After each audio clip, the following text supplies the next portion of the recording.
বিএনপিতে যোগ দিলেন আওয়ামী লীগ ও জাপার ৫৬ ইউপি সদস্য।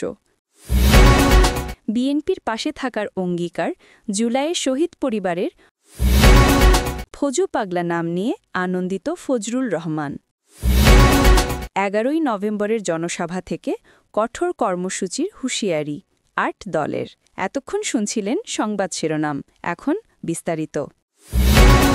কার্যক্রম নিষিদ্ধ আওয়ামী লীগ ও জাতীয় পার্টি থেকে বিএনপিতে যোগ দিয়েছেন লালমনিরহাট সদর উপজেলার ৯টি ইউনিয়ন পরিষদের ৫৬ ইউপি সদস্য। শনিবার ৮ই নভেম্বর রাত ৮টার দিকে লালমনিরহাট জেলা পরিষদ মিলনায়তনে এক মতবিনিময় সভা শেষে তারা কেন্দ্রীয় বিএনপি রংপুর বিভাগীয় সাংগঠনিক সম্পাদক ও লালমনিরহাট জেলা বিএনপি সভাপতি অধ্যাপক আসাদুল হাবিব দুলুকে ফুলেল শুভেচ্ছা জানিয়ে আনুষ্ঠানিকভাবে বিএনপিতে যোগ দেন। এর আগে গত ২০ অক্টোবর বিকেলে সদর উপজেলার মহেন্দ্রনগর ইউনিয়ন পরিষদ হলরুমে একযোগে জাপা ও আওয়ামী লীগ থেকে ২০২৪ সালের জুলাই আন্দোলনে নিহত ও আহতদের পরিবারের সদস্যরা বিএনপির পাশে থেকে ঐক্যবদ্ধভাবে কাজ করার অঙ্গীকার ব্যক্ত করেছেন। শনিবার ৮ নভেম্বর রাতে রাজধানীর গুলশানে বিএনপি চেয়ারপারসনের কার্যালয়ে গিয়ে তারা দলটির ভারপ্রাপ্ত চেয়ারম্যান তারেক রহমানের সঙ্গে ভার্চুয়ালি সাক্ষাৎ করেন এবং এই প্রতিশ্রুতি জানান। সাক্ষাতে উপস্থিত ছিলেন শহীদ ওয়াসিমের বাবা শফি আলম, শহীদ মাহমুদুর রহমান সৈকতের বাবা মাহবুবুর রহমান, শহীদ মাহমুদুর রহমানের বোন ও জুলাই ঘোষণাপত্র পাটকারী সাবরিনা আফরোজ সেবন্তী, শহীদ ফয়সাল আহমদ শান্তর বাবা মোহাম্মদ জাকির হোসেন এবং জুলাই আন্দোলনে আহত ফারহান জামিল। এ সভায় বিএনপি মহাসচিব মির্জা ফখরুল ইসলাম আলমগীর, আমরা বিএনপি পরিবারের আহ্বায়ক ও বিএনপি মিডিয়া সেলের সদস্য আতিকুর রহমান রুমন এবং শহীদ মীর মুগ্ধের ছোট ভাই ও সদ্য বিএনপিতে যোগদানকারী মীর মাহবুবুর রহমান স্নিগ্ধ উপস্থিত ছিলেন। শহীদ পরিবারের সদস্যরা বলেন, ২৪-এর আন্দোলনে আমাদের স্বজনেরা জনগণের জন্য জীবন দিয়েছেন। তাদের স্বপ্ন বাস্তবায়নে বিএনপির পাশে থেকে আমরা ঐক্যবদ্ধভাবে কাজ করতে চাই। বিএনপি নেতারা শহীদ পরিবারের সদস্যদের ধন্যবাদ জানিয়ে বলেন, দেশের গণতন্ত্র পুনরুদ্ধার ও বৈষম্য বিরোধী আন্দোলনের চেতনাকে এগিয়ে নিতে এই সংহতি নতুন উদ্যম যুগ। আসছে জাতীয় সংসদ নির্বাচনে বিএনপি থেকে প্রতিদ্বন্দ্বিতা করবেন অ্যাডভোকেট ফজলুর রহমান। কিশোরগঞ্জ ৪ আসনে ইটনা মিঠামইন অষ্টগ্রাম দলটি থেকে মনোনয়ন পেয়েছেন তিনি দলের চেয়ারপারসন খালেদা জিয়ার রাজনৈতিক উপদেষ্টা ছিলেন।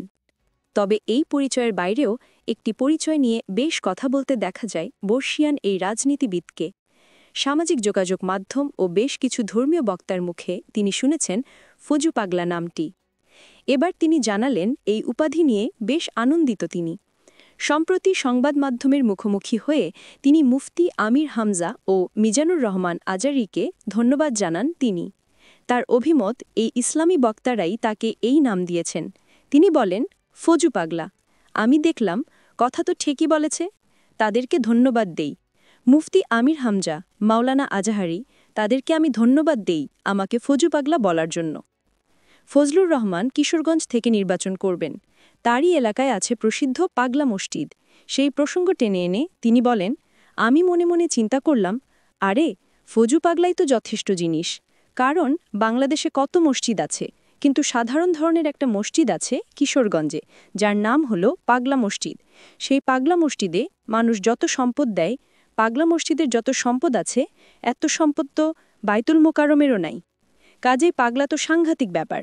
কিশোরগঞ্জের পাগলা মসজিদ আর কিশোরগঞ্জের ফজু পাগলা। ঠিক আছে, পাগলা তো সাংঘাতিক একটা উপাধি। আমি এটা চিন্তা করে বাইর করছি যে আমাকে পাগলা নামটা দিল কেন মাওলানা নামধারী লোকগুলো। এটা কিন্তু ঠিকই বলছে। কারণ পাগলা মসজিদ যত সম্পদ পায়, মানুষ গলার হার খুলে দেয়, কানের দুল খুলে দেয়, হাজার হাজার টাকা দেয়, ডলার দেয়। কাজেই মানুষ আমাকেও সবকিছু দিয়ে দেয়। খুব ভালো হইছে। আগামী ১১ নভেম্বর রাজধানী ঢাকার সমাবেশকে সফল করার আহ্বান জানিয়েছেন আন্দোলনরত ৮ দলের নেতারা। অবিলম্বে জুলাই সনদ বাস্তবায়ন আদেশ জারি ও জাতীয় নির্বাচনের আগে গণভোট সহ ৫ দফা দাবিতে এ সমাবেশ অনুষ্ঠিত হবে। গত বৈঠকে নেতারা বলেন, আমরা আলোচনায় বসার জন্য বিএনপি সহ সবাইকে আহ্বান জানিয়েছি, কিন্তু বিএনপি আমাদের আহ্বানে আলোচনায় বসতে রাজি নয়। তাহলে বিএনপি আহ্বান জানাক, দেশ জাতি জনগণের স্বার্থে আমরা আলোচনায় অংশ নেব। কিন্তু কালক্ষেপণ করে গণভোটকে জাতীয় নির্বাচনের দিন নেওয়ার চেষ্টা করে কোনো লাভ হবে না। গণভোট জাতীয় নির্বাচনের আগেই অনুষ্ঠিত হতে হবে। জনগণের দাবি মেনে নেওয়া না হলে আগামী 11 নভেম্বর আমাদের জনসভা থেকে কঠোর কর্মসূচি ঘোষণা করা হবে।